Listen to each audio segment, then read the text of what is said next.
Assalamualaikum warahmatullahi wabarakatuh, everyone. I would like to thank my lecturer Puan Wan Hashimah binti Muhammad Amin for giving my friends and I opportunity to talk today. Before I start, allow me to introduce my group members. My name is Nushalinda binti Abdullah, 10 DPM19F1025. Nur Afzal Batisha binti Zamri, 10 DPM19F1034. Farzana binti Muhammad Fazil, 10 DPM19F1038. And Nur Kamalin Ardini binti Abdul Ghani, 10 DPM19F1039. We all DPM5K2. The topic that my group want to talk is Sympathy Strike of Food Panda. Before I go through issue of Food Panda, I will explain first what is Sympathy Strike. Sympathy Strike is when one union strike in support for another involved in a dispute, even though the first union has no agreement with the employer. It is a labor strike that is started by workers in one work industry and supported by workers in a separate but related industry. Now, I will introduce about Food Panda. The founder of Food Panda are Ralph Wenzel, Rohit Chanda, and Ben Beer. Food Panda launched on 1999. Food Panda is a online food and grocery delivery platform brand-owned Delivery Hero, which is the headquarters in Berlin, Germany. Today, Food Panda operates as a lead brand for Delivery Hero in Asia, which is the headquarters in Singapore. In 2012, Food Panda set foot in Malaysia that the rider has covered area Johor, KL, Selangor, and Pulau Pinang. In 2019, Food Panda has across 6 cities, each mean Ipoh, Seremban, Melaka, Kuching, Miri, and Kota Kinabalu. Food Panda has made its marks in over 18 cities in 8 countries across Asia Pacific. Part of Delivery Hero, the leading global business in online food delivery based in Berlin and operate in over 13 countries globally. Food Panda hold up their mission in Malaysia. The mission of bring goods food to Malaysian every day with their expansion, which is the largest to date for food delivery brands. Food Panda increased their restaurant partner across Malaysia to make sure customers nationwide can enjoy the wide variety of food from their favorite restaurant, include fast food like KFC, Subway, McDonald's, Burger King, Pizza Hut, Korean food like Sushi Kings and more, and Malaysian food, Indian food, also Chinese food. That's all from me. Afza will continue our presentation. Assalamualaikum warahmatullahi wabarakatuh and hello to everyone. My name is Nur Afza Batrisha binti Zamri and my metric number is 01DPM19F1034. I will continue the presentation with issue arising from the strike that has been made by Food Panda employees. It is a dispute between employees and employer of the company. Why this dispute occurred? It is because the employer changed the new but less fair payment system, which is considered to have silently oppressed their employees. Okay, if we look at the tables displayed, what differences can be seen in the following two tables? Okay, let me explain the details. Firstly, Food Panda categorized their riders by batch. There are 6 batches and the highest batch is batch 1. This batch is made to segregate riders according to performance and how long they have been working. Each batch will be paid a different amount except for batch 4, 5 and 6 which get the same payment. The payment I am stating here is a payment for every single order that the rider gets. What differentiates the old payment scheme and the new payment scheme is that the old payment scheme has a payment for each hour riders work, which is Rm 4 ringgit per hour, as we can see at the table. If in a day they work for 6 hours, they will get as much as Rm 24 ringgit a day, even if there's a day they do not get any order. The hourly payment is like a basic salary for the riders. The amount of Rm 4 ringgit is same for all batches. The difference is only on the payment of each order they get. For the payment of each order they get, batch 1 gets 5 ringgit, batch 2 gets 4 ringgit, batch 3 gets 3 ringgit 50 cent, and batch 4, 5 and 6 get 3 ringgit. Estimated within an hour, they need to get as much as 3 orders. So, if we take an example for batch 1, in a day, if they work for 6 hours and we multiply with 4 ringgit payment for each hour they work, and if they get 3 orders per hour, and if we multiply with Rm 5 ringgit payment for 1 order, they can earn as much as Rm 114 ringgit for a day of work. This means riders get 2 sources of payment, namely the hours they work and the number of orders they get through the old payment scheme.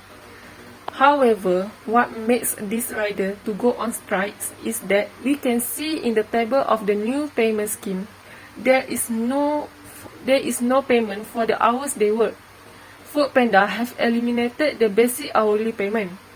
This means they are only paid according to the number of orders they get. If that day they don't get any orders, they won't get any payment from the company. For this change, the company has slightly increased the payment amount for each order they get. As we can see in the table, the Foodpanda company is also offering a new bonus that if a rider work for 60 hours a week, they will get a bonus of Rm 100 a week. And the second bonus is, if they work from 11 PM to 9 AM, they will get an increase of Rm 1 ringgit for each order they get. However, if we divide 60 hours for a week, it means that in a day they need to work for 8.5 hours a day, including Saturday and Sunday. This means they have to work 2.5 hours longer in a day than before, which is only 6 hours a day. And they also cannot take leave because the conditions to get the bonus requires them to cover 60 hours a week. This is seen to have quietly pressured employees to work overtime. The issue of a dissatisfaction is because there is no basic payment for their hours work. Instead, hourly payment are converted into bonuses, and they have to work hard by working overtime to earn the bonus. This is what caused the strike. That's all from me. Thank you. Now I will pass to the next presenter. Assalamualaikum and hi everyone. My name is Nur Kamalin Arlini binti Abdul Ghani and my metric number is 01 DPM19 F1039. Now I will continue the presentation. I'm going to explain the details involved in the strike. The first one is the strike lasts for 3 days, from 30 September until 2 October. There are states that doing the strike for 2 days and there are states that doing the strike for 3 days. The strike happened not more than 3 days and not less than 2 days. Other than that, more than 100 Foodpanda riders went on strike in Lembah Kelang and 160 riders in Seremban involved in the strike. As a whole, more than 200 Foodpanda riders is involved in a few states in Malaysia to do the strike. The last one is the protest took place in front of the Foodpanda app's headquarter building in the Klang Valley. But this only involved the riders in Klang Valley. Other than Lembah Kelang and Seremban, Pulau Pinang, Johor, Negeri Sembilan, Perak and Sabah is involved to do the strike. All the Foodpanda riders involved in the strike have gathered at several locations identified as the company maintenance office to defend themselves from further operation by employers. They also performed a symbolic act of placing all mobile phone communication devices on the floor and refused to accept orders to deliver food. Now I will pass the presentation to the next presenter. Before I start, let me introduce myself. My name is Farzana binti Muhammad Fazil and my matric number is F1038. Okay, now let's jump onto the topic, that is settlement. As we know, Foodpanda is a well-known food delivery service that almost all of Malaysian citizens use it to their convenience. And of course, when the strike happens, it gained a lot of attention, including government itself, and it's also affect a lot of people, mainly the rider of Foodpanda. Okay, and how do they settle this based on 3 P's? Okay, let's go through one by one. Okay, first is the first phase. In the first phase, as you can see, the issue of Foodpanda rider strike has been discussed in a weekly meeting, and government decided to set up a special committee comprised of 3 ministries. Okay, with the aim of studying more in depth on the issue. Okay, the 3 ministries included are the Ministry of Human Resources, the Ministry of Youth and Sport, and the Ministry of Domestic Trade and Consumer Affairs. Now, let's go through on the phase 2. The government advised the Foodpanda company to reinstate the original payment scheme to ensure the welfare of food shipper. Okay. For this phase, this happened when Ministry of Youth and Sport Syed acted to meet the top management of Foodpanda to find out what exactly happened. He go there himself to find out. And after the meeting with Foodpanda, he then appeared on social media asking the rider or their representative to come to his house for a dialogue session to identify the cause of the problem, from the rider to felicitate his party to design a check and balance to maintain their welfare. Okay, as you know, after they meet with the Ministry of Sport, Youth and Sport, Syed Sadiq, they also state that Foodpanda company treat them to fire them if they are continue with the strike. And last is for the phase 3.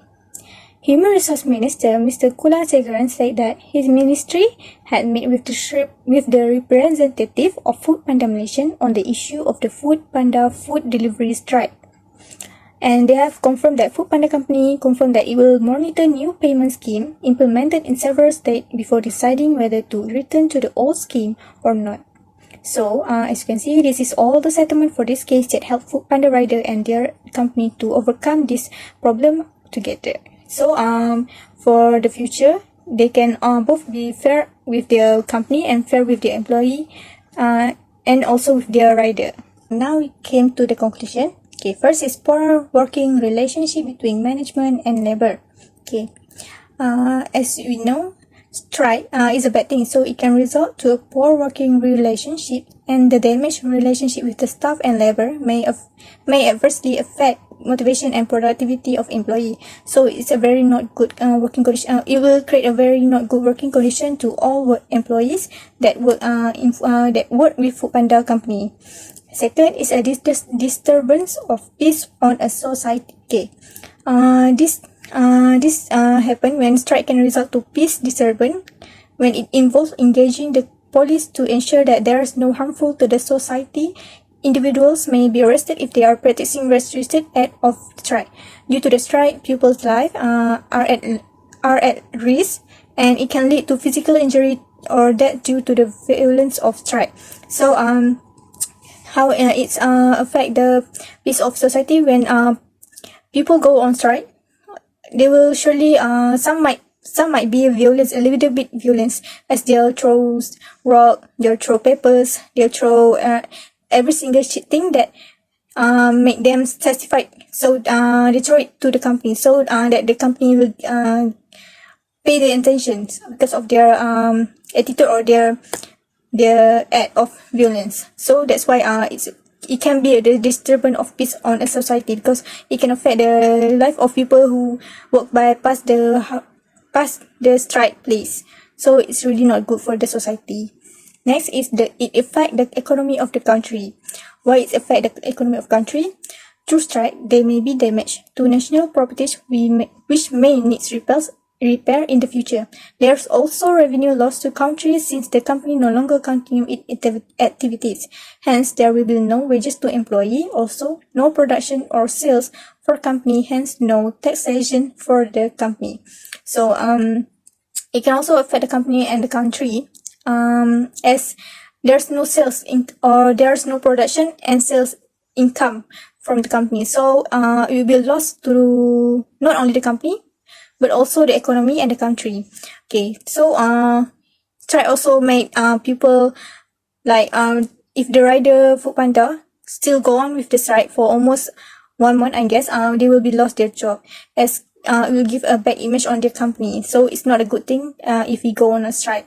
Strike can be made if the agreement between employee and their employer are not reached, but it has to be measured before we go for it, because it may be a big loss for not only employer but also to the employee. That's all from us. Thank you.